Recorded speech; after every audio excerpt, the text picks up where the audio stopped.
नमस्कार, आदाब। Crime petrol Dastak में आप सभी का भोपाल मध्य प्रदेश से स्वागत है। इस एपिसोड में हमने किरदारों के नाम के साथ साथ घटना स्थल भी बदल दिया है। हम ये बात बिल्कुल स्पष्ट करना चाहते हैं कि हमारा उद्देश्य केवल एक जुर्म की कहानी का रिकंस्ट्रक्शन करना है, किसी ऑर्गेनाइजेशन पर उंगली उठाना कतई नहीं।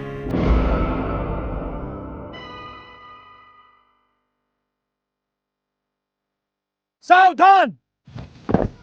Land position! पोजीशन! कांटा! लोड! फायर!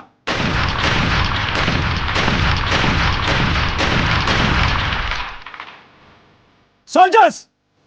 बुलेट जान लेती है, पर बुलेट जान के पीछे इंसान को नहीं पहचानती। सिपाही पहचानता है, जिम्मेदारी से निशाना लगाता है, सिर्फ जान बचाने के लिए फायर करता है, जान लेने के लिए नहीं। Yes sir! हमारी सबसे पहली जिम्मेदारी देश की रक्षा, दूसरी हमारे सुप्रीम कमांडर की रक्षा, तीसरी अपने फैमिली की रक्षा और सबसे आखिर में अपने खुद की रक्षा। Yes sir! हम सिपाही हैं, हमारा फर्ज रक्षा है, हत्या नहीं। Yes sir! इस बात में कोई दो राय नहीं हो सकती कि गोली सिर्फ जान लेना जानती है या फिर घायल करना। गोली खुद कभी निशाना नहीं लगाती। ये फैसला ट्रिगर दबाने वाला इंसान करता है। इंसान अपने जजमेंट से तय करता है कि क्या सही है और क्या गलत है। एक पल में फैसला करता है, रक्षा या हत्या।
राजू, क्या हीरोगिरी हो रही है शीशे के आगे? स्कूल के लिए लेट नहीं हो रहा क्या? बाबा आज संडे है ना? हाँ मालूम है संडे है। ये भी मालूम है संडे को तेरी एक्स्ट्रा क्लास होती है ना? बहुत जाऊंगा बाबा, टेंशन मत लो। ए गोमती, वो अपनी मेम साहब को बोलना इस महीने तनख्वाह एडवांस में दे दे। बोल चुकी हूँ, बोल रही थी सोचती हूँ। अरे इतना सोचती है तो बोल सोचती बैठे, छोड़ नौकरी। अरे ऐसे कैसे छोड़ दूँ? और वैसे भी वो अच्छी है। असली में छोड़ने को थोड़ी बोल रहा हूँ, बीच बीच में धमकी देनी होती है। अच्छा सोचती हूँ। तू भी सोचेगी क्या होगा इस दुनिया का। तो सुन राजू, स्कूल के बाद सीधा घर लौट के आना, खाना बना के रखा हुआ है, फेंकना मत। इधर उधर तफरी मत करना, खासकर वो फौजी वाले इलाके में बहुत डेंजर है बेटा। काय का डेंजर बाबा? बस है, तू हीरो मत बन। चल अब चलो भाई।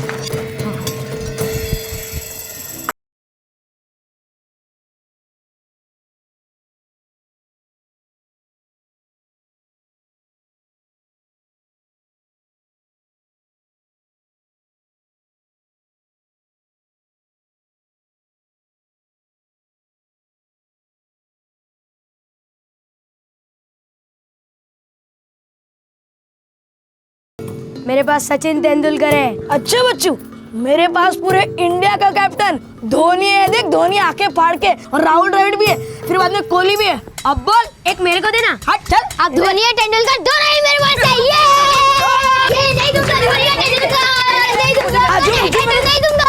अरे मुझे मेरा धोनी दे। राजू मुझे मेरा धोनी दे। मुझे मेरा नहीं दूंगा। मुझे मेरा धोनी दे। राजू रुक रुक, हाँ रुक। ये ले, अरे ये ले। देता नहीं। अरे मैं तो मस्ती कर रहा था। ये लो अपने अपने हीरो। पता है कितनी मुश्किल से मिला है मुझे तेंदुलकर। द्रविड़ और धोनी हमेशा मेरे जेब में रहते, समझा? ए रवि, मुझे सहमत दे रहे हैं क्या? अरे क्या यार तुम लोग दोनों सेवागर धोनी के पीछे पड़े, रन तो बनाते है नहीं कोई, पता नहीं क्यों पीछे पड़ते हैं। ये बादाम तो देख यार, वाह यार, बादाम तो देख। हाँ हाँ, देख कर ही पेट भर लो। मेरे बाबा पता क्या बोलते हैं? बोलते हैं कि अगर तू इस पेड़ के पास भी जाएगा ना, तेरा भरता बनाकर छोड़ेगा मैं। अरे यार, सबके बाबा ऐसी धमकी देते हैं। उनको छोड़, बादाम को देख। जब झाड़ पे इतने सारे, तो उस तरफ जमीन पे कितने होंगे? ईरान चलता है क्या? उस तरफ? अरे रहने ही दे। पिछली बार देखा नहीं था वो फौजी गार्ड कैसे रावण की तरह अपने पीछे भागे थे? ए राजू, सोचना भी मत। अरे यार, दोपहर को आसान होगा। और अगर वो गार्ड्स हमारे पीछे रावण की तरह आएंगे ना, तो हम हनुमान की तरह उड़कर जाएंगे। लेकिन मुझे बादाम खाना है तो खाना ही है। और वैसे अपने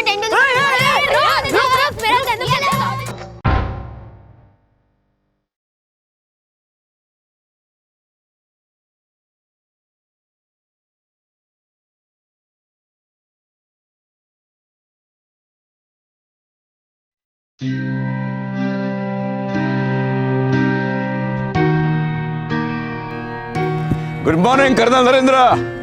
good morning colonel Narayan, come join me. What a pleasant weather. या Lovely morning. पर कर्नल, मैं ये देख रहा था, हाँ, ये गिरे हुए बादाम हमारे बगीचे की शोभा बिगाड़ रहे हैं। और ऊपर से ये कीड़े मकोड़े और बंदरों को भी काफी अट्रैक्ट करते हैं। और हाँ, वो बस्ती के बच्चे, वो तो बंदरों की तरह दीवार फांद कर अंदर आ जाते हैं। सिक्योरिटी से बोलकर इन बच्चों को रोकना पड़ेगा। क्या कर्नल, इन बच्चों ने हमें तंग कर रखा है। मैं सालों से इन्हें अपने ऑफिस की खिड़की से देखता आ रहा हूँ। बेझिझक दीवार फांद कर अंदर आ जाते हैं। मेरा तो इन्हें देखकर खून ही खोलता है। मैं इस सिलसिले में कर्नल अविनाश से बात करूंगा। आज ऑफिस में आपका आखिरी दिन है? हाँ कर्नल, 3.5 सालों की सर्विस रही है मेरी, और वो भी अनब्लेमिश्ड। Very true. वैसे मैंने क्वार्टर के एक्सटेंशन के लिए, मतलब 1 महीने के रिक्वेस्ट दिए। अच्छा, हाँ, तब तक मेरा बंगला तैयार हो जाएगा। वाओ, कहाँ बन रहा है आपका ये बंगलो? यही भोपाल में। Very good. बड़ी सस्ती डील मिल गई। ओके। और मतलब लोकेशन इतनी सुंदर है कि वहां से बड़ा तालाब भी दिखता है। Oh great. और हाँ, वहाँ कोई बादाम का पेड़ नहीं है। भोपाल शहर में एक फौजी छावनी, और छावनी के बिल्कुल पास एक बहुत बड़ी बस्ती। कंटोनमेंट के कंपाउंड में खड़ा है एक बादाम का पेड़, जिसका फल बस्ती के बच्चों को बहुत ललचाता है। राजू और उसके 2 दोस्त राम और रवि आए दिन फौजी छावनी में घुसपैठी करते और बादाम चुराकर उड़नछू हो जाते। उन्हें कई चेतावनियां मिली तो थी, पर आदत से मजबूर, मस्ती से भरपूर, वो तीनों बादामों के लिए बार बार लौट आते थे। कुछ फौजियों को बच्चों की ये हरकत नापसंद थी, लेकिन बच्चों को नहीं पता था कि ये नापसंदी नफरत में बदल चुकी थी। वो तीनों बच्चे अपनी मस्ती में दीवार फांदकर बादाम चुराने आ जाते, और फिर एक दिन उन तीनों में से एक बच्चा एक गोली का निशाना बना। मई 2011।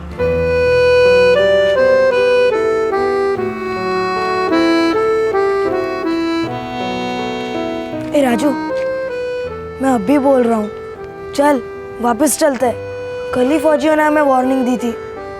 अरे यार, अगर हम वो बादाम नहीं खाएंगे तो बेचारे सड़ जाएंगे। चलो चलो।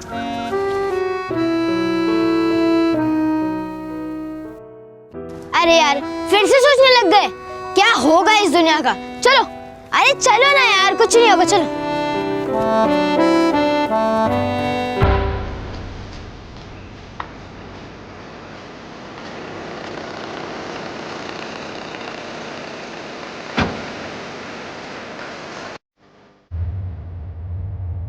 ऑफिसर, सर, माली से कहकर बादाम के पेड़ के आसपास का एरिया साफ करवा दो। वहाँ जितने भी बादाम नीचे गिरे हुए हैं उन्हें भी उठवा दो, कहीं फेंकवा दो। उसकी वजह से काफी गंद मची हुई है। Okay sir. चलो जवान। चल, अरे यार, जल्दी आ, जल्दी आ, जल्दी आ।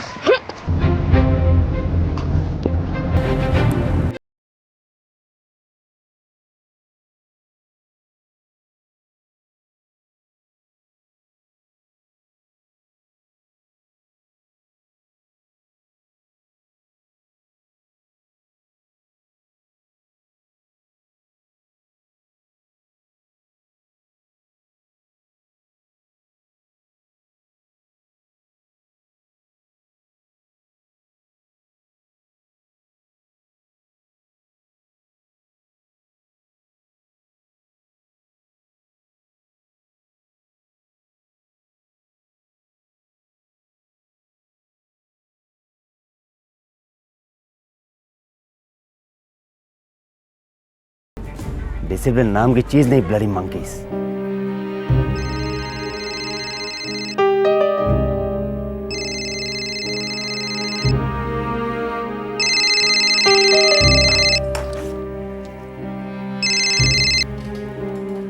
Good afternoon colonel Narendra. Afternoon colonel Avinash. वो बस्ती के लड़कों को मैंने आज फिर से पकड़ा।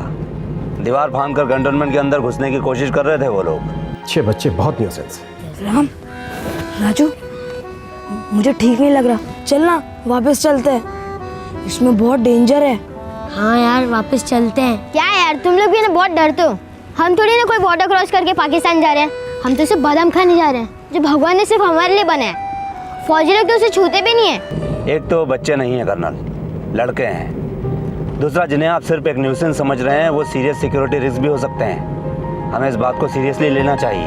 आई know colonel Narendra. In fact compound में रहने वाले हर दूसरे ऑफिसर ने शिकायत की उन बच्चों के खिलाफ। छोड़ यार, मैं तेरे साथ नहीं आऊँगा राजू।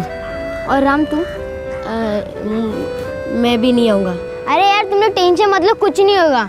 बस मैं अंदर जाऊंगा, तुम लोग बाहर मेरा इंतजार करना, मैं बादाम लेकर आऊंगा बस जल्दी। ठीक है। मैं सोच रहा हूँ उस बादाम के पेड़ के नीचे एक सिक्योरिटी गार्ड की पोस्टिंग करवा दूँ। जितनी जल्दी हो सकता है उतनी जल्दी कराइए colonel, because you don't know this guys. ये लड़के कोई भी हो सकते हैं।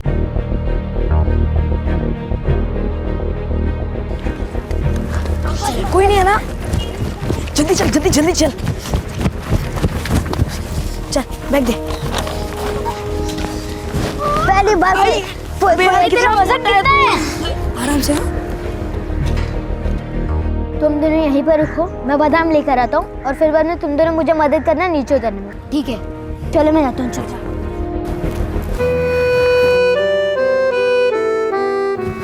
इतने सारे बादाम।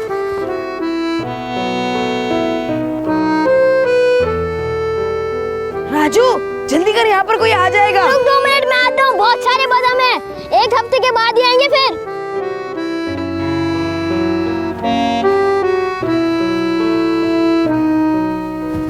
इतने सारे बादाम। राजू जल्दी कर। इधर तो बहुत सारे हैं, सारे इधर से ही लेकर आता हूँ।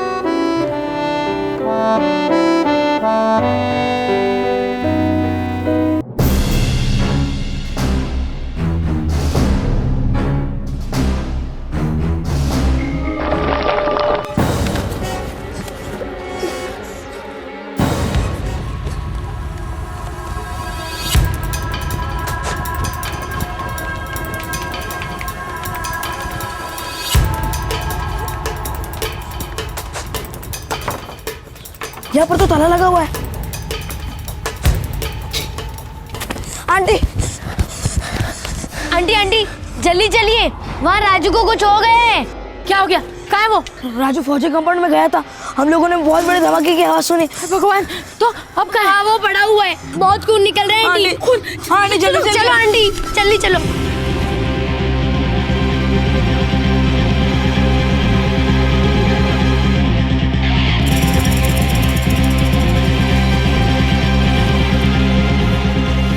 अरे हरिराम, हाँ? तेरे राजू को किसी ने गोली मार दी। क्या बकवास कर रहा है? हाँ यार, वो आर्मी कंपाउंड में गया हुआ था। चल चल जल्दी चल, जल्दी चल। राजू राजू राजू द्वार के उस पार जाके देखो जल्दी।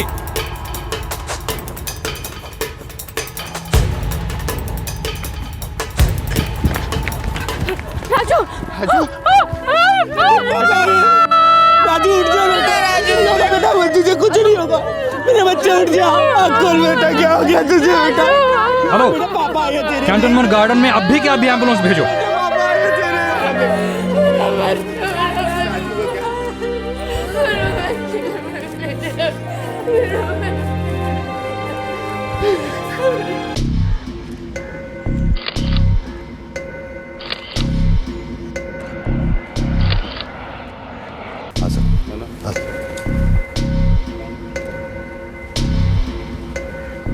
कब हुआ?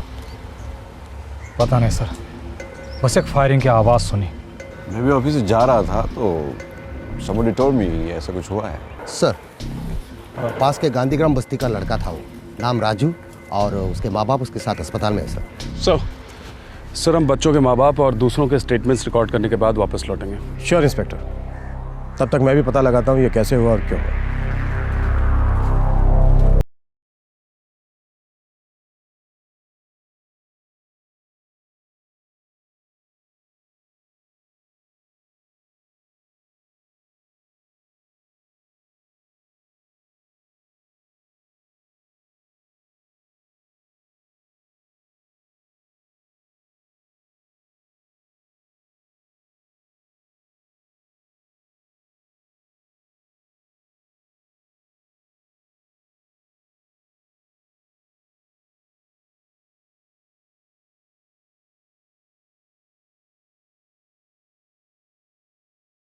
सर। बेटा, गोली किसने चलाई, देखा तुम दोनों ने? नहीं सर, हमने सिर्फ राजू को देखा खून से लिपटे हुए। गोली कहाँ से चली, किसी को भागते देखा? नहीं सर, हमने कुछ भी नहीं देखा। इंस्पेक्टर, हमने इंटरनली पूछताछ की है।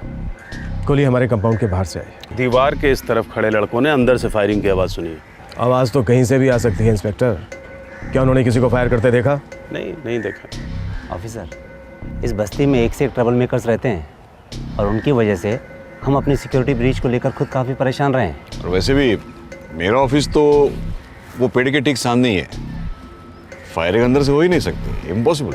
गार्ड्स वाला सिक्योरिटी गेट भी काफ़ी दूर है पेड़ से। एनीवे, हम एक फॉर्मल इंटरनल इंक्वायरी करवा रहे हैं। बहुत जल्द आपके पास रिपोर्ट पहुंच जाएगी। Thank you.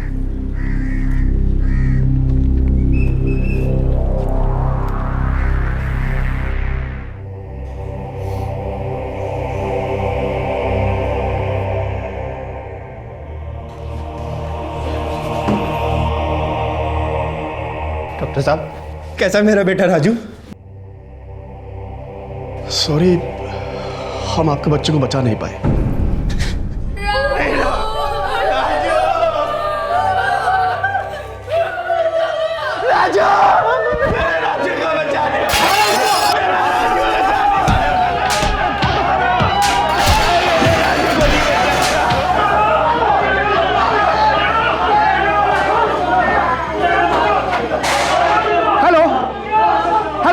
Station, inspector Ganesh से बात करो please. Yes doctor. Inspector Ganesh, हम उस बच्चे राजू को बचा नहीं सके। He is dead now. और यहाँ बस्ती वाले अपने बाहर हो रहे हैं। इंस्पेक्टर गणेश, यहाँ कुछ नहीं हो सकता, प्लीज जल्दी कुछ करिए। मैं अभी अपनी पुलिस टीम भेज रहा हूँ, आप बॉडी को पोस्टमार्टम के लिए भेज दीजिए प्लीज। मैं उसे पोस्टमार्टम में भेज दूंगा, पर इंस्पेक्टर गणेश प्लीज आप यहाँ अपनी फोर्स को भेजिए। राजू के हत्यारे बाहर आओ, हम यहाँ से नहीं हटेंगे।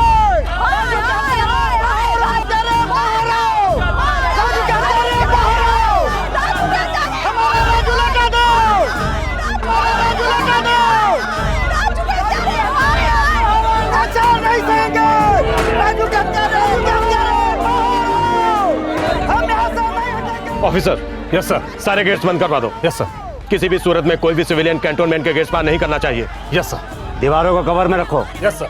खास तौर से उस बादाम के पेड़ के पास। Yes sir. कोई सरफिरा कूद कर अंदर ना आ जाए। एक्चुअली सिक्योरिटी पहले से बढ़ाने चाहिए थे कर्नल। ये सिविलियंस अपने आप को समझते क्या है, नारे लगा रहे हैं। बता भैया किससे पंगा ले रहे हैं? नहीं पता है तो अब बता देंगे कर्नल। तुम दोनों मेरे साथ चलो।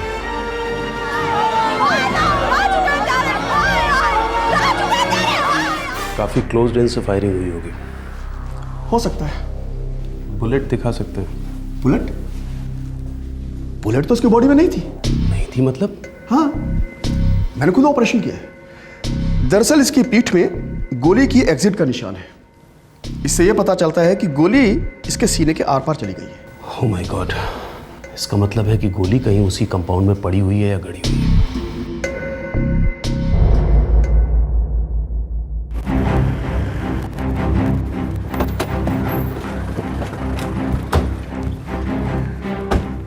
Yes officer. हमें क्राइम साइट की इंस्पेक्शन करनी है। आप यहीं रुकिए, मुझे कर्नल अविनाश से बात करनी होगी। आई एम सॉरी इंस्पेक्टर, ये एक नाजुक सिचुएशन है, मैं आपको कैंटोनमेंट के अंदर अलाउ नहीं कर सकता। मुझे क्राइम सीन की इन्वेस्टिगेशन करनी है। मैंने आपसे कहा था ना, हमारी इंटरनल इंक्वायरी चल रही है, आज शाम तक आपको रिपोर्ट मिल जाएगी। लेकिन आप मुझे अंदर अलाउ क्यों नहीं कर रहे हैं? आज दिन भर बस्ती के लोगों ने काफ़ी हंगामा किया है हमारे गेट्स पर। हम किसी भी सिविलियन को कंपाउंड के अंदर दाखिल नहीं कर रहे हैं। वैसे भी शाम तक आपको रिपोर्ट मिल रही है ना? लेकिन मैं सिविलियन नहीं हूँ, अपनी ड्यूटी पर हूँ।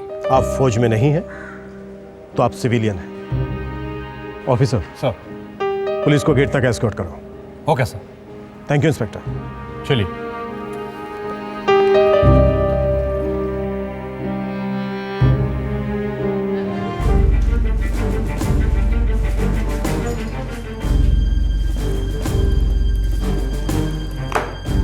ये रही आपकी रिपोर्ट्स। क्या कहती है आपकी ये रिपोर्ट? सच कहती है, फायरिंग कंपाउंड के बाहर से हुई थी। हमें कंपाउंड की तलाशी तो लेने नहीं दी आपने। क्योंकि उसकी कोई ज़रूरत नहीं थी ऑफिसर। गोली कंपाउंड के बाहर से आई थी, इसमें सारी डिटेल्स हैं। आपका काम और भी आसान हो गया है। Thank you officer. ये चिता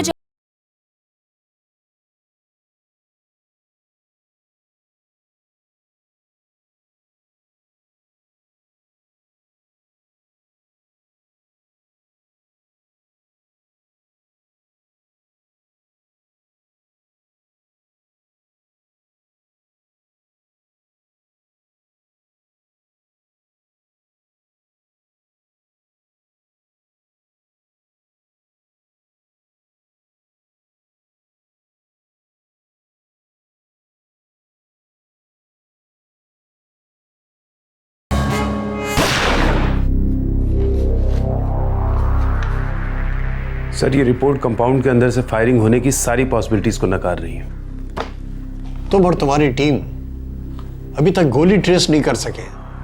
कोई और लीड भी नहीं है तुम्हारे पास? सर, हमें कंटोनमेंट के अंदर अलाउ करेंगे तभी तो गोली की सर्च होगी। एक बार गोली मिली तो बंदूक को ट्रेस कर सकेंगे, फिर मुजरिम को। ठीक है, मैं मसला हाईकमांड के सामने रखता हूँ। सर,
राजू एक गवर्नमेंट स्कूल में 5वीं कक्षा का ब्रिलियंट स्टूडेंट था। वो अपने माता पिता का इकलौता बेटा था और दोनों ने राजू के लिए कई सपने देखे थे। राजू की निर्दयी हत्या से सारी बस्ती आग बबूला हो चुकी थी।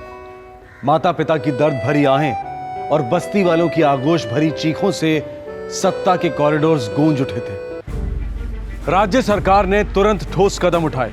एक गरीब घर का चिराग बुझ गया था और प्रशासन ने मुजरिम को रोशनी में लाने की ठान ली थी।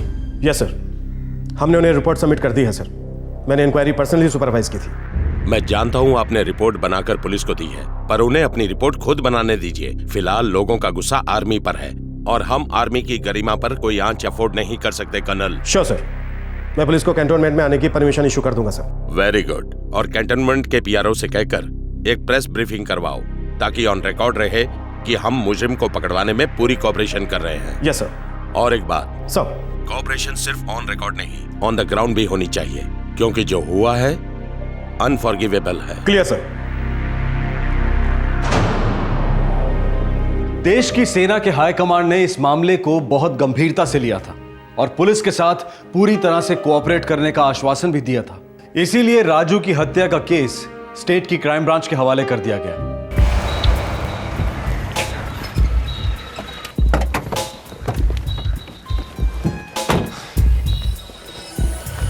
Rathore, crime branch.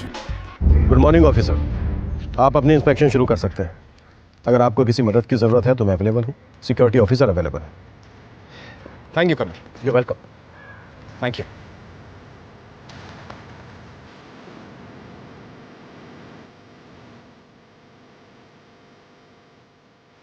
Colonel Avinash, इन लोगों को इनकी इन्वेस्टिगेशन करने दीजिए, लेकिन हम इन पर से अपनी नजर नहीं हटाएंगे। सर, राजू यहीं गिरा पड़ा था, खून से लथपथ।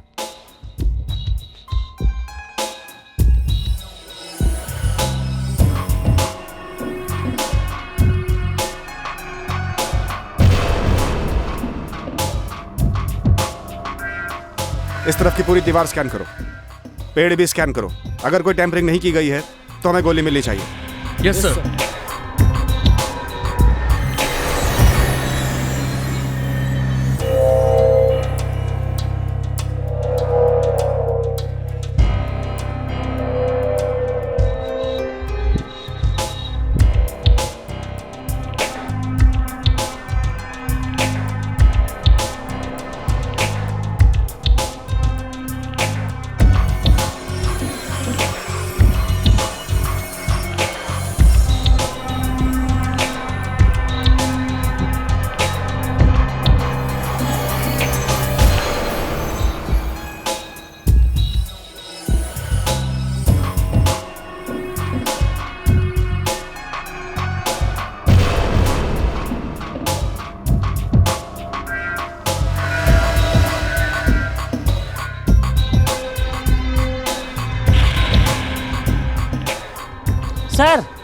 गोली मिल गई सर।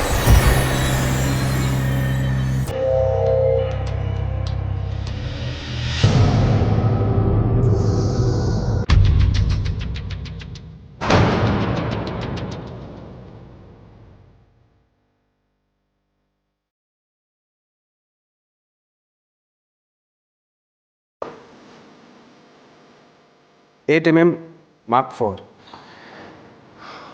कौन सी गन से फायर हुई होगी?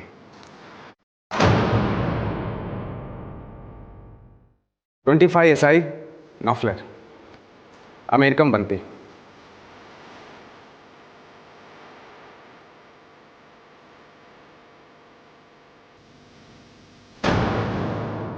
कारतूस के साथ वो गोली कुछ ऐसी दिखती होगी।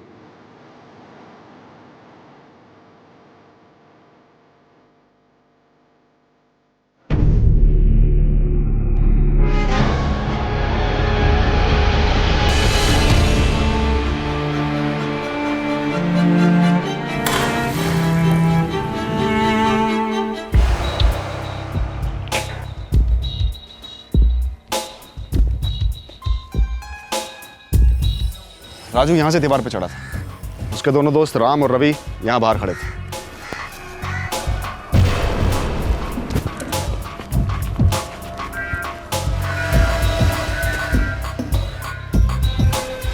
राजू की बॉडी यहाँ अंदर मिली और बुलेट दीवार में गड़ी हुई मिली। फिर इनकी रिपोर्ट किस हिसाब से कह रही है कि फायरिंग बाहर से हुई? सर, रिपोर्ट भी तो अंदर से आई है ना। You are right Dhulia. जब गोली राजू को चीर कर निकली तो राजू यहाँ गिरा और गोली वहां दफन हुई। सर, राजू की हाइट इतनी होगी और गोली उसके सीने को चीर कर निकल गई।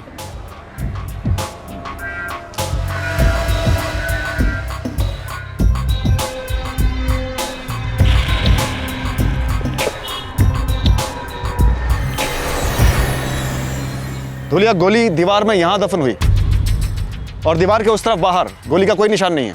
Yes sir. मान लेते हैं कि गोली बाहर से चली और राजू को चीर कर रिबाउंड हुई दीवार पे, लेकिन रिबाउंड कहां से हो सकती है? इस तरफ तो सब खुला है, सिवाय उन ऑफिसेस के जो यहां से करीब करीब 40-50 मीटर की दूरी पर हैं। लेकिन धुलिया, उन ऑफिसेस के अलावा और कोई जगह नहीं है जहां से गोली चलाई जा सकती है।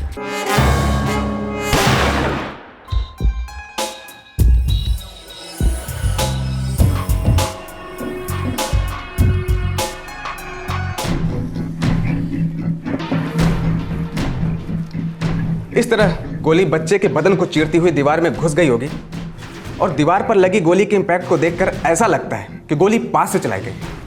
पास यानी कितनी पास है? ज्यादा से ज्यादा 50 मीटर, इससे ज्यादा बिल्कुल भी नहीं। I am sure.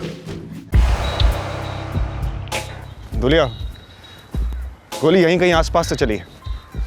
In offices को आउटर लिमिट मान लो। सर, इतने पास से इतनी भारी कैलिबर की गोली, ये डेफिनेटली जान लेने के इरादे से ही चलाई गई है। Shoot to kill.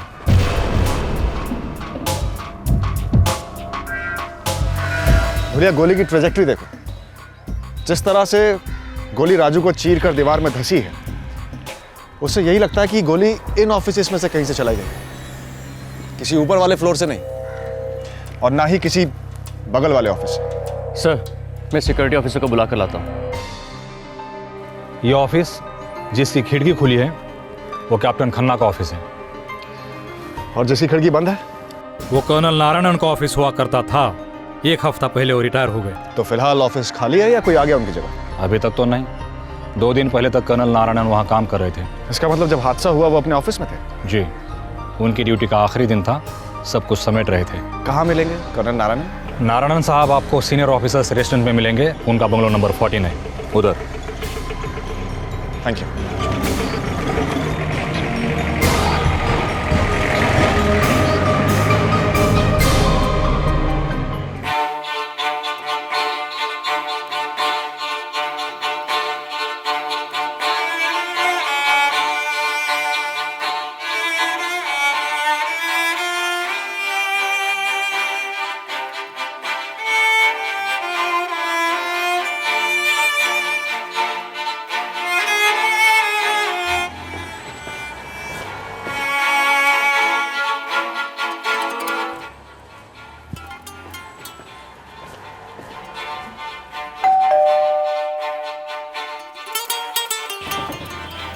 Ji good afternoon ma'am. Good afternoon. Colonel Narayan घर पे हैं? मैं उनसे बात करना चाहूंगा। कौन है शोभा?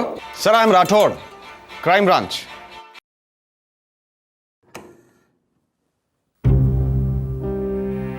क्या नॉनसेंस है? तुम मुझे क्वेश्चन करने मेरे घर में घुसे हो? Sir please calm down sir. मैं एक बहुत ही सिंपल सा सवाल पूछ रहा हूं कि जब उस लड़के राजू को गोली मारी गई तब क्या आप अपने ऑफिस में थे? मैं अपना सारा काम निपटा कर घर जाने की तैयारी में था। बाहर कुछ शोर शराबा सुना, जाकर देखा तो पता चला कोई सिक्योरिटी ब्रीच हुई है, कोई फायरिंग हुई है, दैट्स ऑल। सर उस लड़के राजू को आपके ऑफिस से 50 मीटर से भी कम की दूरी पर मार दिया गया और आपने कुछ नहीं देखा। वो मेरा ऑफिस का आखिरी दिन था ऑफिसर। मैंने अपनी सारी चीजें पैक कर ली, ऑफिस की सारी खिड़कियां बंद कर ली, और जब मैं बाहर आ रहा था तब देखा कोई अफरा तफरी मची है। तो मैं ये कह सकता हूं कि जब फायरिंग हुई, जब राजू को मार गिराया गया, तब आप ऑफिस बिल्डिंग में ही थे। उस दिन मैं रिटायर हो रहा था, मैं बिजी था। मेरा ध्यान सिर्फ और सिर्फ मेरे काम पे था और ऑफिस की खिड़कियां बंद थी, यह मैं आपको पहले ही बता चुका हूं। सर आपने गोली की आवाज नहीं सुनी? सुनकर डिस्टर्ब नहीं हुए? खिड़की खोलकर बाहर देखने की नहीं सोची? सर आप ये बात भूल रहे हैं कि एक आर्मी कैंटोनमेंट है, यहां आए दिन प्रैक्टिस फायरिंग होती रहती है। गोलियों की आवाज से हम डिस्टर्ब नहीं होते। मेरे जिंदगी के 37 सालों से मैं गोलियों की आवाज सुनते आ रहा हूं। लड़ाइयां लड़ी है मैंने, वॉर्स। वॉर क्या होता है समझते हैं आप? नहीं सर, नहीं समझता। मैं सिर्फ इतना समझना चाहता हूं कि एक छोटे से बच्चे की हत्या हुई है आपके ऑफिस से 50 मीटर से भी कम की दूरी में और आपका ध्यान नहीं गया। सर बागीचा आपकी खिड़की के बिल्कुल सामने है, 11 साल का बच्चा मरा है सर, और आपको कोई फर्क नहीं पड़ा। मुझे कोई बात दोहराना पसंद नहीं है। मैं आपको पहले ही कह चुका हूं, यह फायरिंग मेरे ध्यान में नहीं गई, बस। सर आप अपने घर या ऑफिस में आप कौन सा हथियार रखते हैं? मैं घर या ऑफिस में हथियार क्यों रखने लगा? ये आर्मी कैंटोनमेंट है, कोई फ्रंट या बॉर्डर नहीं है। यहां सिर्फ सिक्योरिटीज को हथियार दिए जाते हैं या कोई स्पेसिफिक रिक्वायरमेंट हो तो। Thank you sir.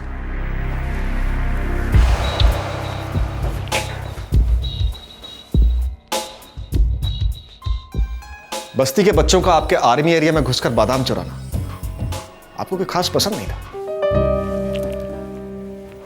Army army होती है ऑफिसर, सिविलियन के लिए आउट ऑफ बाउंड। मैं ही क्या, सारा कैंटोनमेंट उस बस्ती के बंदरों से तंग आ चुका था, परेशान था। उन्हें कई बार वार्निंग भी मिली थी, लेकिन वो सुनते नहीं थे। लेकिन इसका यह मतलब नहीं कि हम छोटे छोटे बच्चों को गोली मार देते। समझे आप? समझा sir. Good. Sir, colonel Narayan के ऑफिस को लगकर जो दूसरा ऑफिस है वो कैप्टन खन्ना का है। ये कैप्टन खन्ना वही है जिसे मैंने उस दिन देखा था। एक बार मिल लेते हैं कैप्टन खन्ना से।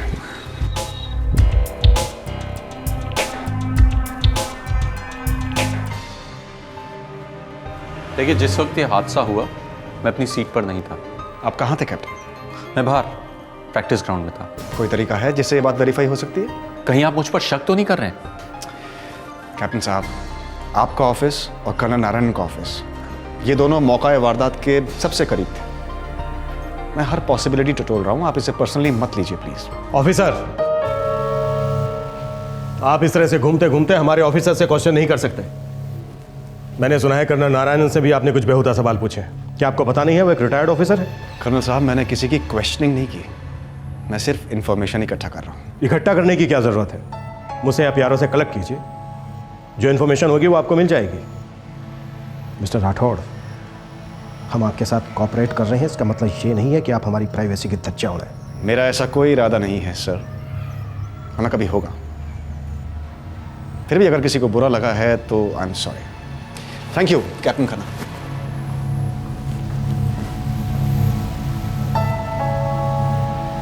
पूरा कैंटोनमेंट इन लड़कों से नफरत करता था। लड़कों को वार्निंग्स भी दी गई जो उन्होंने सुनी नहीं। कैंटोनमेंट वालों के शब्दों में ये लड़के घुसपैठ कर रहे थे, लिमिट्स का उल्लंघन कर रहे थे। जल्दी जल्दी जल्दी। ए नहीं पूरा बच्चा मिल गया।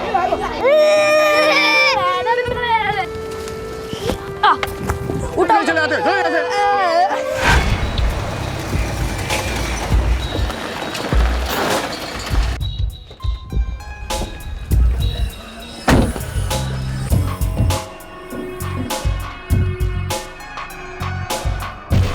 हाँ सर, कई दफे हमें वार्निंग भी दी गई थी।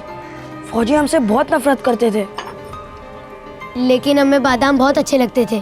तुम्हारा दोस्त सिर्फ इसलिए मारा गया क्योंकि वो बादाम चुराने गया था? जी सर। कोई खास ऑफिसर जो सबसे ज्यादा डांटता था, वार्निंग्स देता था, पीछा नहीं छोड़ता था?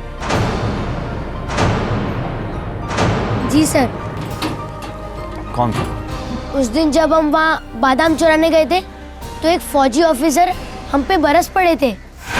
कितनी बार बोला तुम लोगों को आर्मी कंपाउंड के अंदर आना मना है, समझ में नहीं आता तुम लोग को? हाँ देखो, ये तुम लोगों की लास्ट वार्निंग है। अगर तुम लोग मुझे दोबारा से यहाँ दिखाई दिए तो गोली मार दूंगा, समझे? हाँ सर।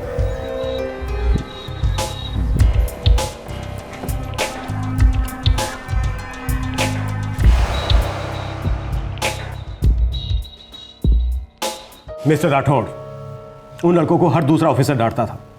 हर दूसरा ऑफिसर काम से कैंटोनमेंट के बाहर आता जाता था। अब मैं किस किस को आपके सामने पेश करूं इंसल्ट होने के लिए?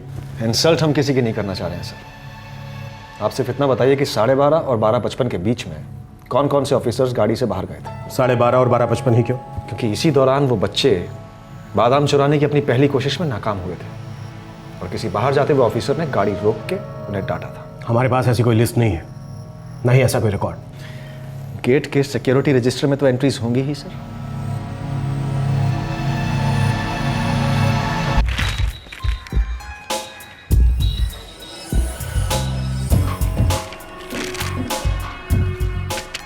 सर 12:30 और 12:55 के बीच सिर्फ एक गाड़ी गेट से बाहर गई है। किसकी गाड़ी थी? कौन था इसमें?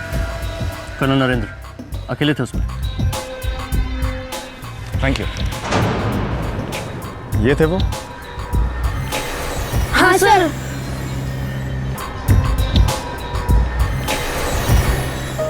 आप लोग पागल हो गए हैं क्या?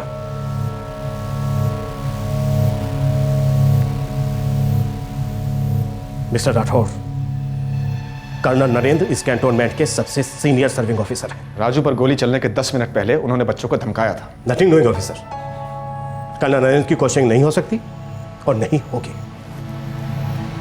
सर 4 मई को आपके कंपाउंड में जो भी हुआ वो फायरिंग प्रैक्टिस तो नहीं हो सकती, क्योंकि फायरिंग गार्डन में हुई, प्रैक्टिस रेंज में नहीं। आपने अपनी रिपोर्ट में बार बार ये कहा है कि फायरिंग बाहर से हुई, जिसका कोई आधार नहीं है, कोई बेसिस नहीं। पॉइंट पर आइए ऑफिसर। पॉइंट ये है सर कि 4 मई की दोपहर को आपके कंपाउंड में जो कुछ भी हुआ वो एक ब्रूटल कोल्ड ब्लडेड मर्डर था। एक मासूम और गरीब बच्चे का मर्डर जो बागीचे में गिरे हुए फल चुराने आया था। न गिरे हुए फल को मालूम था, न मरने वाले बच्चे को कि आर्मी और सिविलियन जमीन के बीच की दीवार कहां है और क्यों है। आप अभी भी पॉइंट पर नहीं आए हैं ऑफिसर। आप पॉइंट मिस कर गए हैं कर्नल, और अब मैं पॉइंट पर नहीं आऊंगा। अब कर्नल नरेंद्र को क्राइम ब्रांच के ऑफिस आना पड़ेगा क्वेश्चनिंग के लिए। व्हाट? इम्पॉसिबल। मैं रिक्वेस्ट कभी पास नहीं करूंगा।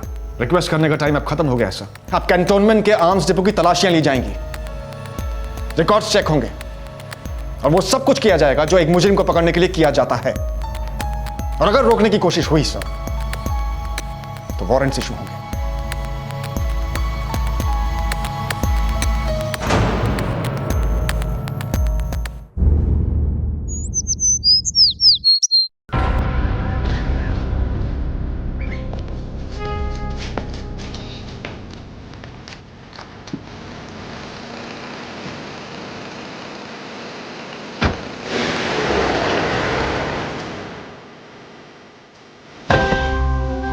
Good morning everybody.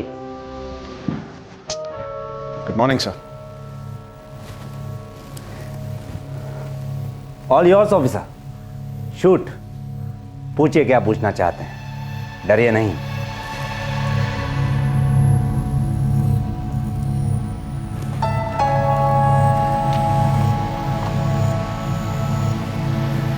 Sir, Raju के मर्डर से 10 मिनट पहले क्या आपने उन तीनों बच्चों को वार्निंग दी थी?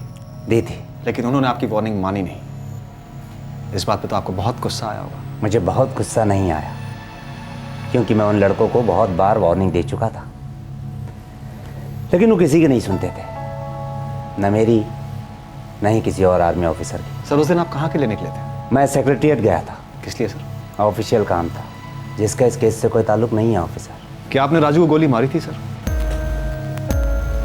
Good, I like that, direct to the point सवाल।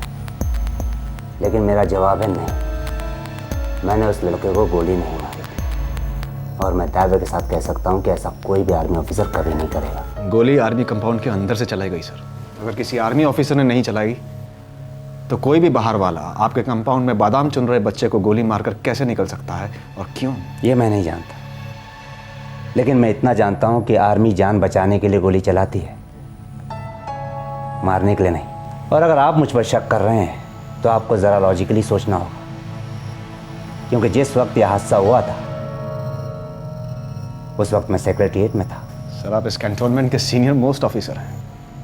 क्या आपने किसी को ऑर्डर दिया था गोली मारने के लिए? No, never. वो एक छोटा लड़का था ऑफिसर। अगर मैं उसे सीरियसली वार्न करना चाहता तो मैं उसे पकड़ के उसके फैमिली के पास ले जाता, उसके पेरेंट्स को वार्न करता कि वो अपने बच्चे को डिसिप्लिन सिखाए। That's all. उससे आगे मैं और कुछ नहीं करता। वार्निंग देने से पहले आपने सिक्योरिटी से कहा था कि पेड़ के आसपास का एरिया साफ कर दो। माली से कहकर बादाम के पेड़ के आसपास का एरिया साफ करवा दो। वहाँ जितने भी बादाम नीचे गिरे हुए हैं उन्हें भी उठवा कर कहीं फेंकवा दो। उसकी वजह से काफ़ी गंद मची हुई है। Okay sir. पेड़ के आसपास का एरिया साफ करने को कहा था ऑफिसर, किसी का सफाया करने को नहीं। I did not give orders to kill. मैंने किसी को भी शूट टू किल का ऑर्डर नहीं दिया। Excuse me sir, just a moment. No problem, take your time.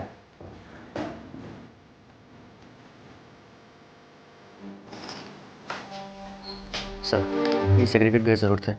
मैंने चेक किया, मैंने फ़ोन रिकॉर्ड्स भी चेक किए हैं। 1:15 बजे इनकी कर्नल अविनाश से फ़ोन पे बात हुई है, बच्चों को धमकाने के 2 मिनट बाद। वो बस्ती के लड़कों को मैंने आज फिर से पकड़ा। दीवार फांदकर कंटोनमेंट के अंदर घुसने की कोशिश कर रहे थे वो लोग। 6 बच्चे बहुत न्यूसेंस हैं। एक तो बच्चे नहीं है कर्नल, लड़के हैं। दूसरा, जिन्हें आप सिर्फ एक न्यूसेंस समझ रहे हैं वो सीरियस सिक्योरिटी रिस्क भी हो सकते हैं। हमें इस बात को सीरियसली लेना चाहिए।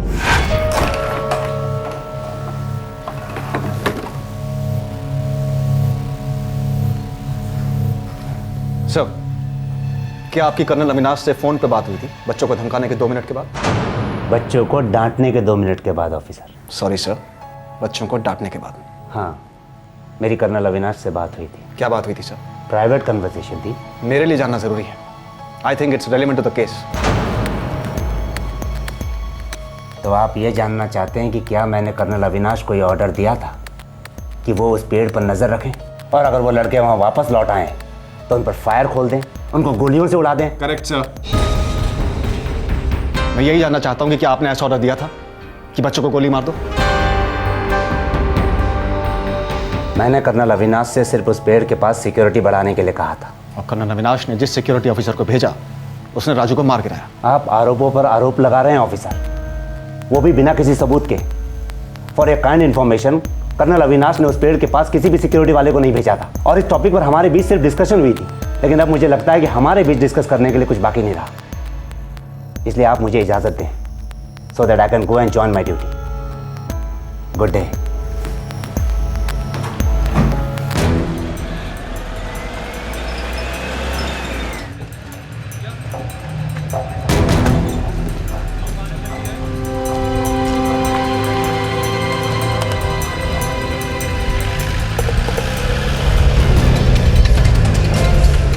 जी नहीं, उस दिन या किसी भी दिन कर्नल अविनाश ने मुझे उस पेड़ के पास सिक्योरिटी बढ़ाने के ऑर्डर्स नहीं दिए थे।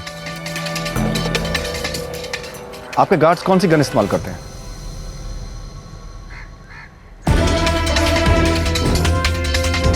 फाइव नॉट 5 शिजलर। Thank you.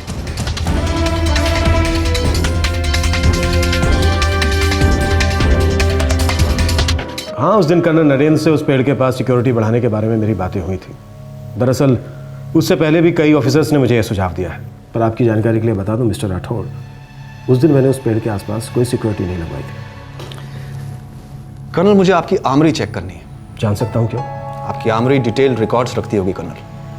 मैं ये देखना चाहता हूँ कि किसे कौन कौन सी पिस्टल, राइफल या एमुनेशन इशू हुई है।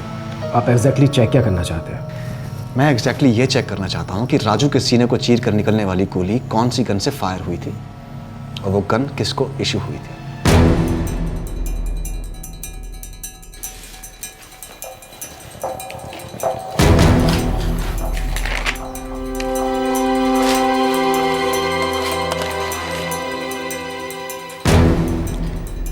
ऐसा ही नॉफलर गन की कोई एंट्री क्यों नहीं दिखाई दे रही ऑफिसर?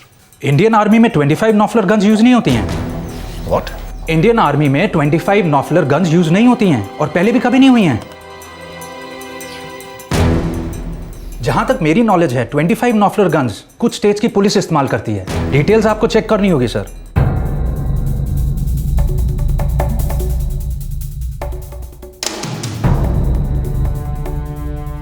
SI नॉफलर गन ज़्यादातर पुलिस फोर्स में इशू होती है, बट मैं ये पक्का नहीं कह सकता कि इंडियन आर्मी इसका इस्तेमाल बिल्कुल भी नहीं करती। सर, उनके रिकॉर्ड्स में कहीं भी 25 SI नॉफलर का जिक्र नहीं है, किसी भी पेज पर नहीं है। रिकॉर्ड्स बदले या छेड़े नहीं गए। मैंने महीनों की एंट्रीज चेक की। पर्सनल हथियार भी हो सकते हैं। क्या मतलब? कुछ ऑफिसर्स के अपने खुद के पर्सनल हथियार होते हैं जिनका फौज से कोई संबंध नहीं होता। हो सकता है किसी की 25 SI नॉफलर गन हो।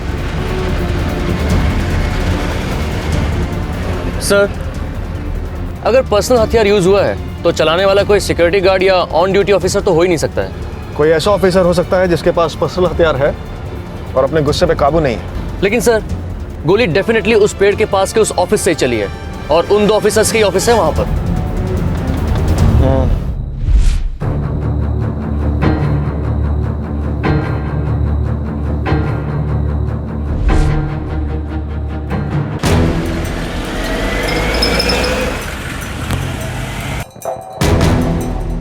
मिस्टर राठौड़, आप आधे कैंटोनमेंट से पूछताछ कर चुके हैं, आर्मरी चेक कर चुके हैं, उस पेड़ के नीचे घंटों बिता चुके हैं, आपको कुछ नहीं मिला। अब आप ये नई मांग लेकर आ गए हैं मेरे पास।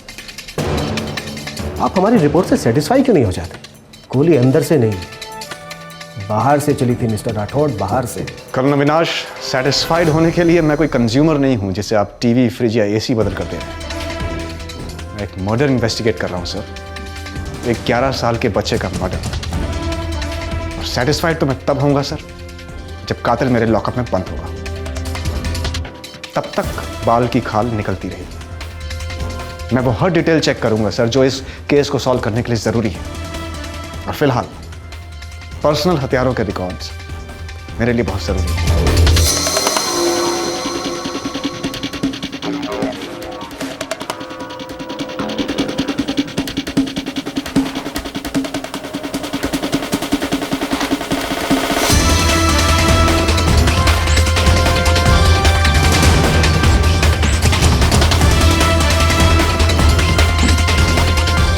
खुश?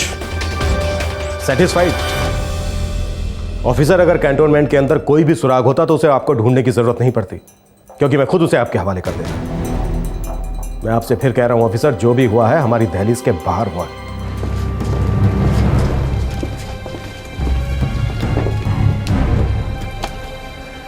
पुलिस इन्वेस्टिगेशन उस बादाम के पेड़ के गोल गोल चक्कर काट रही थी। उससे आगे जाने का कोई सीधा रास्ता नहीं मिल रहा था। राजू की हत्या किसी आर्मी के वेपन से नहीं हुई थी और ऑफिसर्स की पर्सनल हथियारों की लिस्ट में भी कोई 25 SI नोफलर गन नहीं थी जो इस हत्या में इस्तेमाल हुई थी। फिर राजू पर गोली किसने चलाई, कैसे चलाई और क्यों चलाई? माना कि बहुत सारे सवालों के जवाब नहीं मिल रहे, लेकिन कुछ सुराग हमारे पास जरूर है। नंबर 1, गोली कंपाउंड के अंदर से चलाई गई। नंबर 2, 25 SI नोफलर गन का इस्तेमाल किया गया।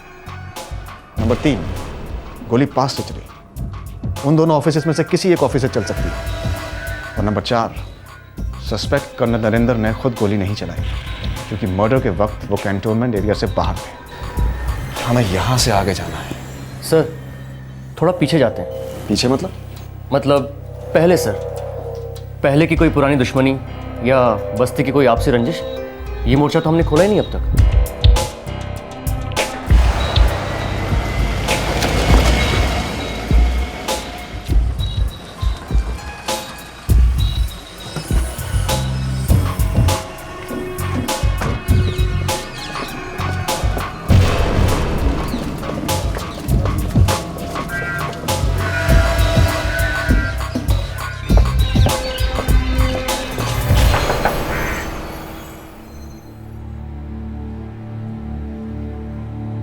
साहब गरीब का एक ही दुश्मन है, गरीबी। पूरी बस्ती में साहब कभी किसी से कोई झगड़ा नहीं हुआ मेरा। काम पर किसी से कोई तू मैं, कोई गाली गलौज कभी भी नहीं। साहब बाल बच्चे वाले आदमी हम लोग, कभी कुछ कम ज्यादा हुआ भी हो तो बच्चे को कोई क्यों मारेगा साहब। सब हम दोनों ना बहुत मेहनत करके एक एक पैसा जमा कर रहे थे सब राजू की पढ़ाई के लिए। पहला नंबर लाता था साहब, वो हर चीज में अव्वल आता था। अब स्कूल में पूछ लीजिए, बड़ा होके इंजीनियर कलेक्टर बनना चाह रहा था साहब वो। सब हम चाहते थे कि वो बहुत नाम और इज्जत कमाए। गोली मार दी उसको, बादाम चुराए थे साहब मेरे बच्चे ने, कोई हीरे नहीं चुराए थे। हर छोटा बच्चा बादाम चुराए थे साहब, आपने भी चुराए होंगे बचपन में। जिसने मेरे बच्चे की जिंदगी चुराई है ना साहब, उसको कोई माफ नहीं करेगा साहब, ऊपर वाला कभी माफ नहीं। सर, जब हम दोनों लड़ते थे तो राजू हमें छुड़ाता था। हाँ सर, हम तीनों बहुत अच्छे दोस्त थे। राजू, रवि और मैं वहाँ से बादाम तोड़ने गए थे। हाँ सर, और अभी हम लोग वहाँ कभी नहीं जाते, बहुत डर लगता है, और तो और हमारा मन भी नहीं करता है वहाँ जाने का।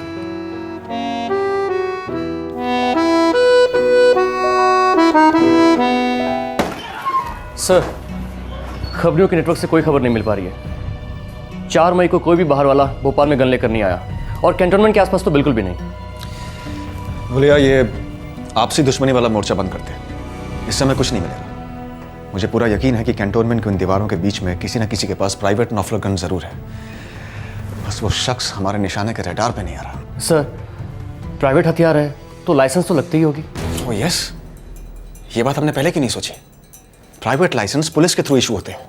हर प्राइवेट हथियार किसी न किसी पुलिस स्टेशन में रजिस्टर होता है। लेकिन सर, कैंटोनमेंट के सभी अफसर को अपने प्राइवेट हथियार आर्मी को डिक्लेयर करना होता है। एक ऑफिसर ने आर्मी के सामने अपना प्राइवेट हथियार डिक्लेयर नहीं किया Sheikh, it's as simple as that. Yes sir, लेकिन भोपाल के किसी न किसी पुलिस स्टेशन में तो इसकी रजिस्ट्रेशन जरूर हुई होगी। एग्जैक्टली, कोई भी पुलिस स्टेशन छूटना नहीं चाहिए।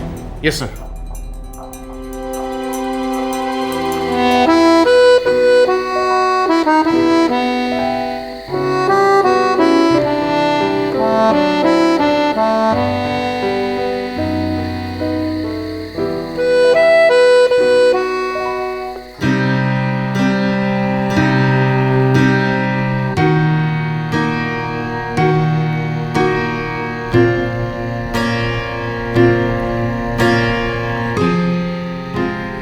दरअसल हमें उन बच्चों को डांट कर भगाने के बजाय डिसिप्लिन सिखानी चाहिए,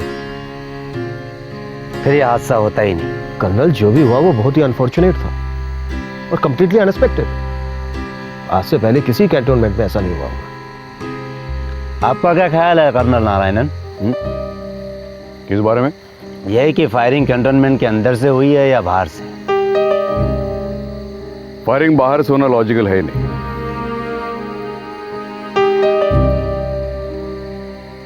क्राइम ब्रांच का ऑफिसर गलत नहीं था।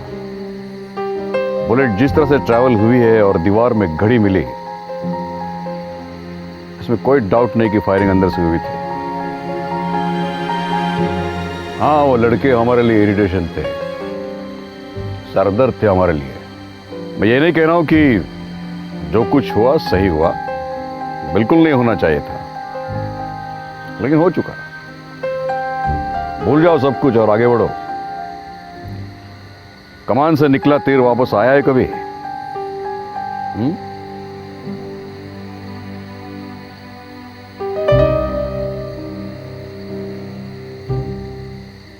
Good night gentleman.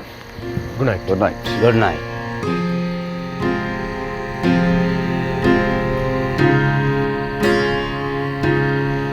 एंजॉय।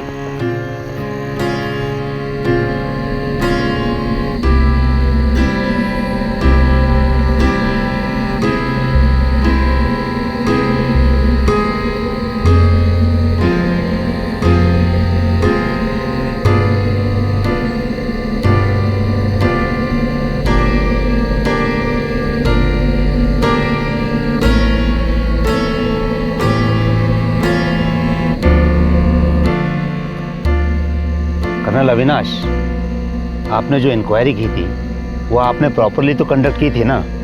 ये आप क्या कह रहे हैं कर्नल नरेंद्र? इंक्वायरी मैंने खुद सुपरवाइज की थी। कहीं कुछ छूट तो नहीं गया? कोई डिटेल, कोई ऑफिसर, कोई सच?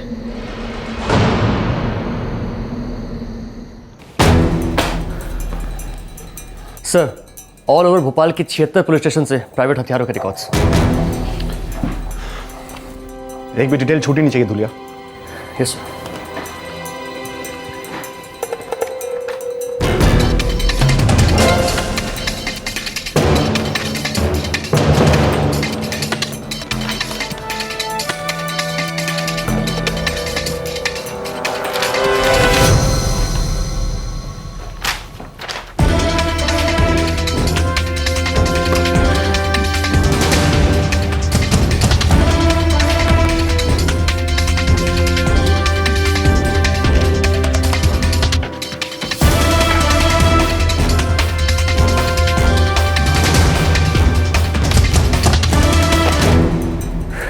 सर, शक की सुई हिल ही नहीं रही है।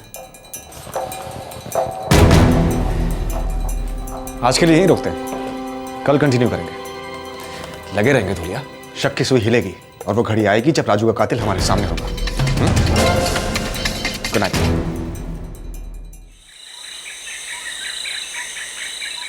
कैंटोनमेंट में और किसी ऑफिसर की क्वेश्चनिंग बाकी नहीं है सर। तुम्हारे पास गोली है, लेकिन वो गन अभी तक ट्रेस नहीं कर पाए हो तुम। कोशिश जारी है sir. This is very important case Rathore. एक गरीब बच्चा मारा गया है और हमें कातिल को किसी भी सूरत में पकड़ना है और जल्दी पकड़ना है विदाउट लॉस ऑफ टाइम। मुझे थोड़ा टाइम और दीजिए सर, कातिल का टाइम अप हो जाएगा।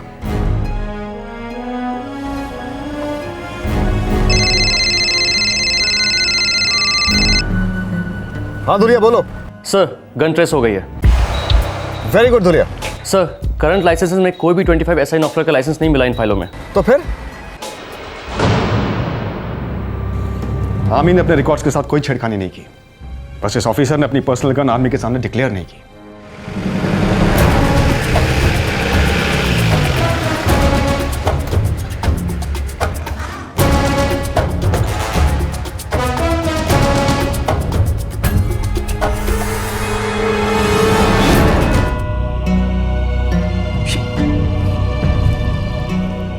ये बहुत बड़ी मिसअंडरस्टैंडिंग है मिस्टर राठौड़।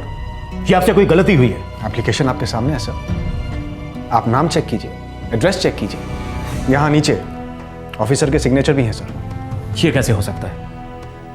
कोई भी ऑफिसर बिना डिक्लेयर किए कोई भी हथियार कैंटोनमेंट के अंदर नहीं रख सकता। ये हमारे रूल्स के खिलाफ है। बादाम चुराने वाले बच्चों को गोली मारना भी किसी फौजी रूल बुक में नहीं लिखा है सर। आखिरकार पुलिस उस 11 साल के राजू पर ट्रिगर दबाने वाले इंसान से सिर्फ 1 उंगली भर की दूरी पर थी। इस फौजी अफसर ने अपनी पर्सनल 25 SI नोफ्लर गन के लाइसेंस को भोपाल के एक पुलिस स्टेशन में रिन्यू कराना चाहा था, पर उसने अपना यह हथियार फौज में डिक्लेयर नहीं किया था, जो अब एक मासूम के खून से रंगा था।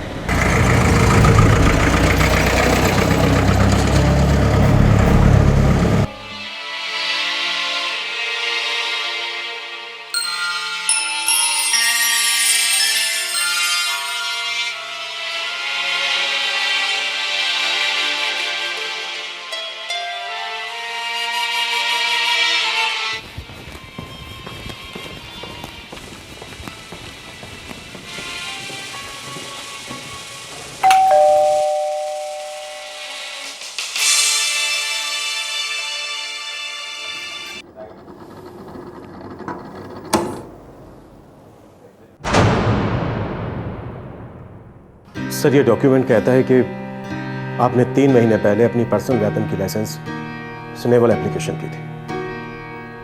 कर्नल नारायण, आपके पास 25 SI नॉफर गन है। What nonsense! These are baseless allegations. मेरे पास कोई पर्सनल वेपन नहीं है।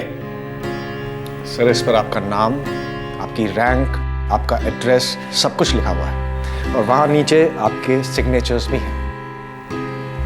हमने आपके सिग्नेचर मंगवाए थे। आप ही क्या सर? किसी ने फोर्स किया है।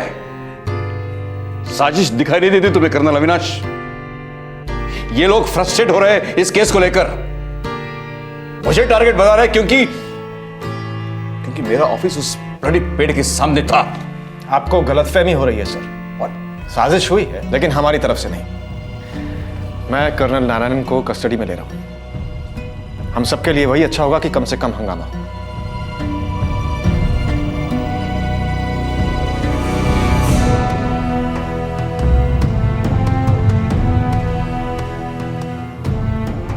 सर कॉपरेट करेंगे तो बेस्ट रहेगा। इनके पास हार्डकोर सबूत है। Please sir.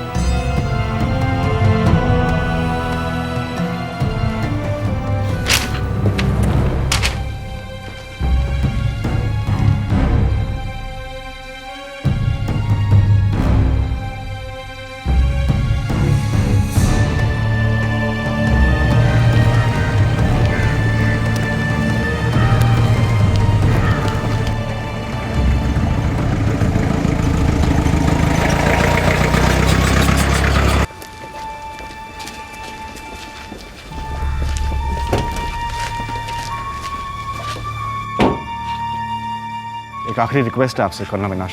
बताएं। मुझे कर्नल नारायणन का पूरा सर्विस रिकॉर्ड चाहिए। मैं ये जानना चाहता हूँ कि उन्होंने एक गन कहाँ से खरीदी और कब खरीदी। 1 घंटे में आपके ऑफिस में होगा। Thank you very much for your cooperation colonel. You welcome officer. Thank you.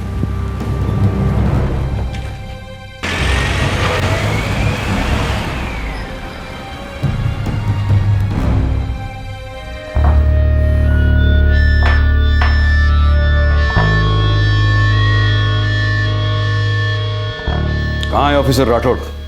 Sir अभी आ रहे हैं।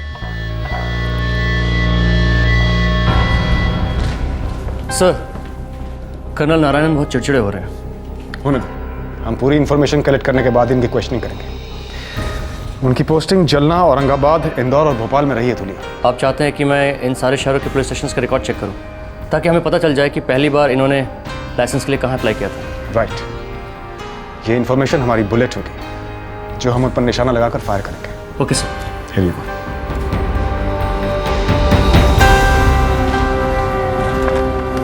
इस बार क्राइम ब्रांच का निशाना बिल्कुल सही लगा था। 4 शहरों के पुलिस रिकॉर्ड्स छानने के बाद पता चला कि कर्नल नारायणन ने 25 SI नोफ्लर गन 2005 में यानी कि वाकयात से 6 साल पहले इंदौर में खरीदी थी जहां उनकी पोस्टिंग हुई थी। ये वही राइफल थी जो उन्होंने भोपाल कंटोनमेंट पोस्टिंग में आर्मी को डिक्लेयर नहीं की थी। अब बस ये जानना रह गया था कि आखिरकार कर्नल नारायणन ने राजू की हत्या क्यों की थी।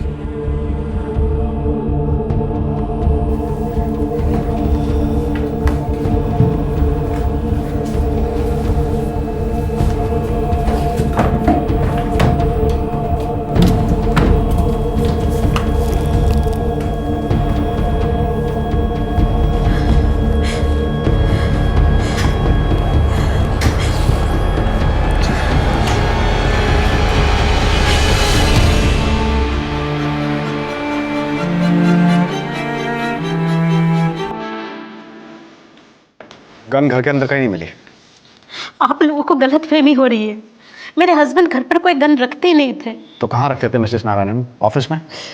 बस कोई गन नहीं है, कोई पर्सनल वेपन नहीं है। सर, मैं कर्नल नारायणन के ऑफिस की तलाशी लेना चाहूंगा। Okay officer. Thank you ma'am.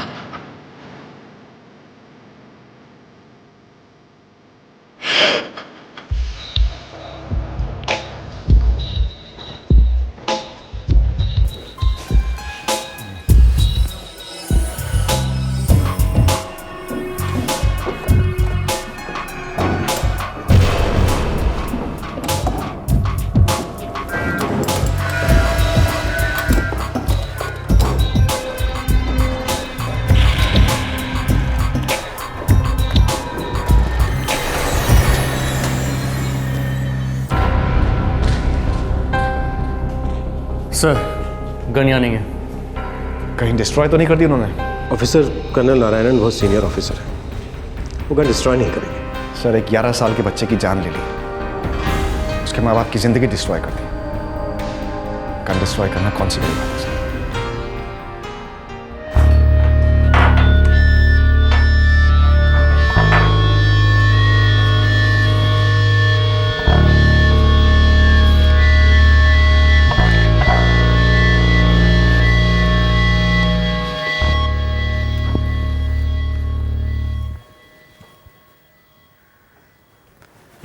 हमें पहले से मालूम था सर कि गोली आपके ऑफिस से या उसके आसपास से चली है। बुलेट हमें मिली। ये बुलेट 25 SI नॉफलर की थी, जिसे आपने इंदौर में 2005 में खरीदा था, और इसी गन के लिए आपने भोपाल के कैंप पुलिस स्टेशन में रिन्यूअल की एप्लीकेशन भी दी थी। ये गन हमारी हिफाजत में नहीं है सर। कहां है ये गन? काफी घुमा फिरा कर पूछ रहे हो ऑफिसर कि क्या मैंने उस लड़के को गोली मारी?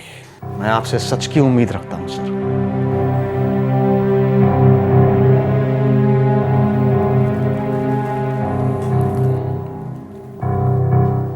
हाँ, मैंने उस लड़के को मार डाला। मुझे बहुत ज्यादा गुस्सा आया था, मैं बहुत ज्यादा अपसेट था। रोज रोज ये 3 बंदर शोर मचाते, मेरे काम में डिस्टर्ब करते। कोई उन पर चिल्लाता, भाग जाते साले। उधम मचा रखा था पूरे कैंटोनमेंट में।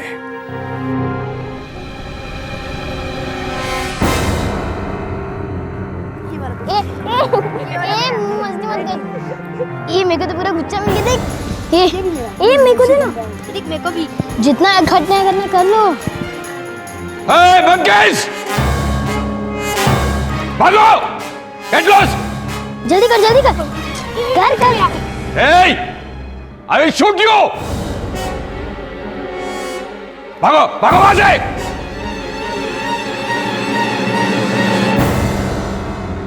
वो सुनते नहीं, कभी नहीं सुनते। बड़ों के लिए इज्जत नहीं, मिलिट्री के लिए रिस्पेक्ट नहीं, डिसिप्लिन नाम की कोई चीज नहीं। उन्हें अंदर आना मना था, फिर भी आते, कभी रुकते ही नहीं। उन्हें रोकना जरूरी था। बच्चे थे सर, हम सब इसी दौर से गुजर चुके हैं। उन्हें सबक सिखाना जरूरी था। सबक सीखने के लिए जिंदा रहना जरूरी होता है सर। आपने उस 11 साल के बच्चे के सीने में गोली मार दी। You shot to kill colonel Narayan.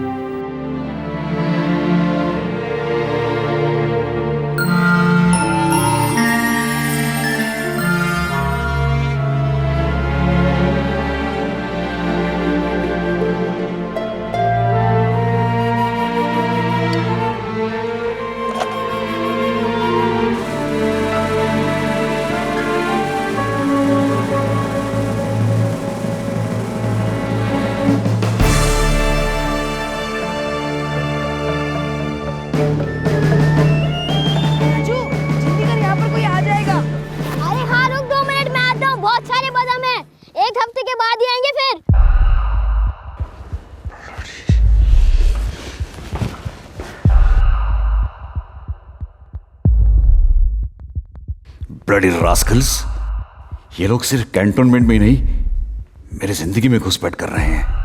आज ही कहा है, कल सभी आ जाएंगे। नहीं, मैं ऐसा होने नहीं दूंगा। आज से ट्रेस पासिंग बंद। उसने लाइन क्रॉस की थी। आप वो बात को समझ ही नहीं रहे हैं ऑफिसर। हर इंसान के लिए, सिविलियन हो या फौजी, बॉर्डर को ठीक से समझना जरूरी है। जब आप लाइन क्रॉस करते हो, आप उल्लंघन करते हो, ट्रांसग्रेशन। पता है इससे क्या होता है? आप मेरे लिए खतरा पैदा करते हो। मैं आपको वार्निंग देता हूं, तुम लिमिट क्रॉस कर चुके हो। आप सुनते नहीं, आपको दोबारा वार्निंग दी जाती है,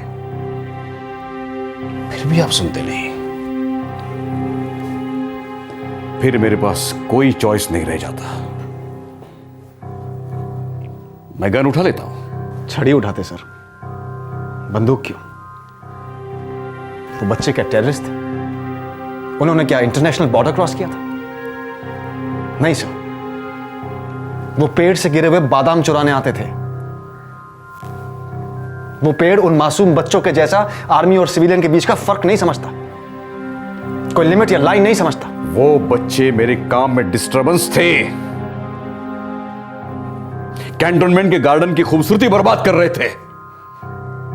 बाहर बोर्ड लगा है, हिंदी और इंग्लिश में लिखा गया है, बड़े बड़े बोल्ड लेटर्स में लिखा गया है रिस्ट्रिक्टेड एरिया। अनधिकृत प्रवेश करने वालों पर मुकदमा चला जाएगा। मुकदमा कहां चला सर?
सर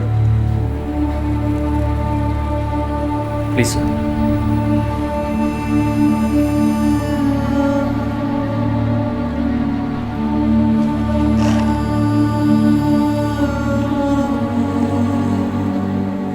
पता नहीं मुझे क्या हो गया था, मैंने फायर नहीं करना चाहिए था। बुलेट जान लेती है सर, पर बुलेट जान के पीछे के इंसान को नहीं पहचानती, सिपाही पहचानता है। कोई दुश्मन है, दोस्त है, या फिर कोई छोटा बच्चा। जिम्मेदारी से निशाना लगाता है, सिर्फ जान बचाने के लिए फायर करता है, जान लेने के लिए नहीं सर। I'm sorry. Sorry.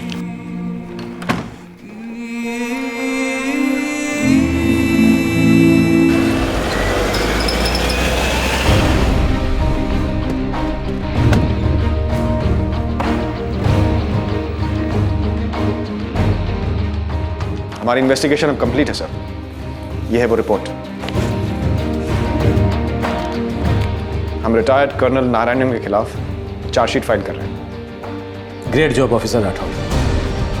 आपने ज़्यादातर अपने आप को मैच्योरली हैंडल किया, मैंने ज़्यादातर ऐसा नहीं किया। कोई बात नहीं सर, आप अपना काम कर रहे थे, हम अपना। काम में कभी कभी गलतियां हो जाती हैं मिस्टर राठौर, हमसे भी हुई। इन गलतियों के लिए हम माफ़ी चाहते हैं। Thank you sir. Thank you.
यहाँ मुझे बादाम तोड़ने से कोई नहीं रोकता।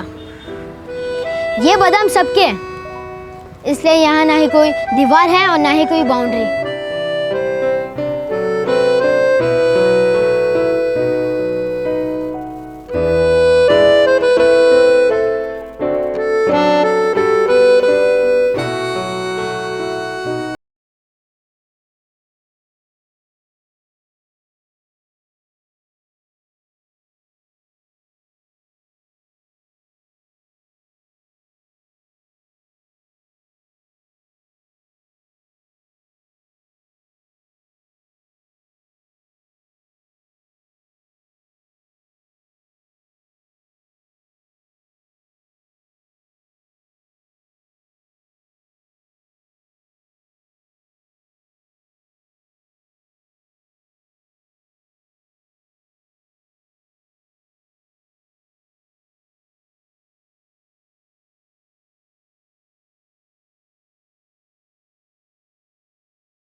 चैनल को सब्सक्राइब करें और बेल आइकॉन दबाना न भूलें।